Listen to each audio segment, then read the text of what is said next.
آج ہم تجوید کی ایک بہت ہی اہم تنبیہ پر بات کریں گے جسے نظر انداز نہیں کیا جا سکتا۔ یہ ہے لحن۔ سیدھے لفظوں میں کہیں تو تلاوت میں ہونے والی غلطی۔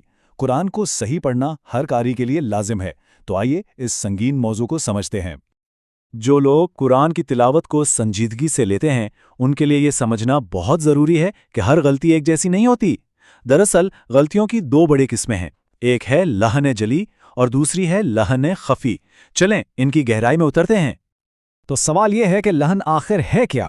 بہت ہی آسان الفاظ میں اس کا مطلب ہے غلط پڑھنا۔ جب بھی قرآن پڑھتے ہوئے تجوید کے کسی اصول کے خلاف کوئی کام کیا جائے تو اس غلطی کو لحن کہتے ہیں۔ مگر یہاں ایک اہم بات ہے، کیا تمام غلطیاں ایک برابر ہیں؟ نہیں، بالکل نہیں۔ لحن کو دو بنیادی قسموں میں بانٹا گیا ہے اور ان دونوں میں فرق جاننا بے حد ضروری ہے۔ تو سب سے پہلے بات کرتے ہیں پہلی قسم کی، جو سب سے زیادہ سنگین ہے، لحن جلی۔ جیسا کہ اس کے نام سے ہی ظاہر ہے، یہ کھلی یا واضح غلطی ہے۔ لحن جلی کو بڑی غلطی بھی کہا جاتا ہے۔ یہ اتنی صاف اور واضح ہوتی ہے کہ کوئی بھی عام سننے والا بھی اسے فوراً پہچان سکتا ہے۔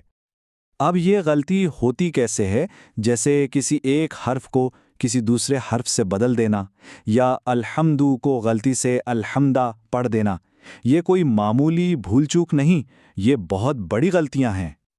اور اس غلطی کا نتیجہ وہ بہت سنگین ہے، چونکہ اس سے الفاظ کے معنی بالکل بدل جاتے ہیں، اس لیے یہ ایک گناہ شمار ہوتی ہے، اور ہاں، اس سے نماز کے ٹوٹنے کا بھی خطرہ ہوتا ہے۔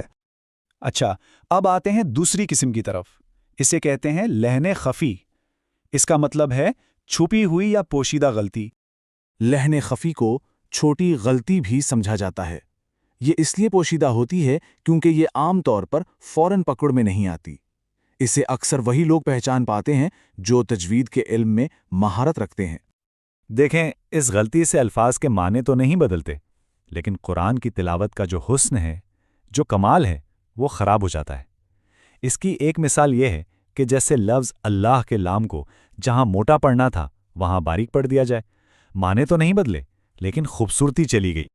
تو اب فرق بالکل صاف ہے۔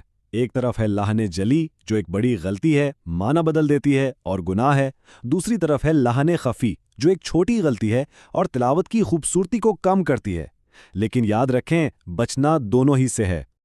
تو جب ہم نے ان غلطیوں کو سمجھ لیا تو ہمارے مقصد کیا ہونا چاہیے؟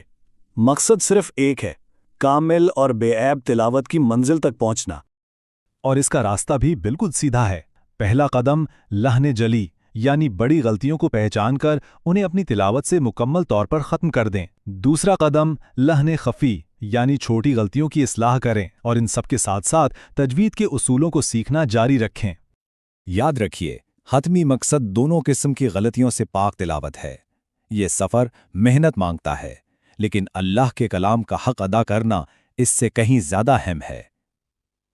ان غلطیوں سے بچنے کے اصول سیکھنے کے لیے خالد بشیر صاحب کی کتاب کا مطالعہ کریں اور اپنی تلاوت کو بہتر سے بہترین بنانے کی کوشش میں لگے رہیں۔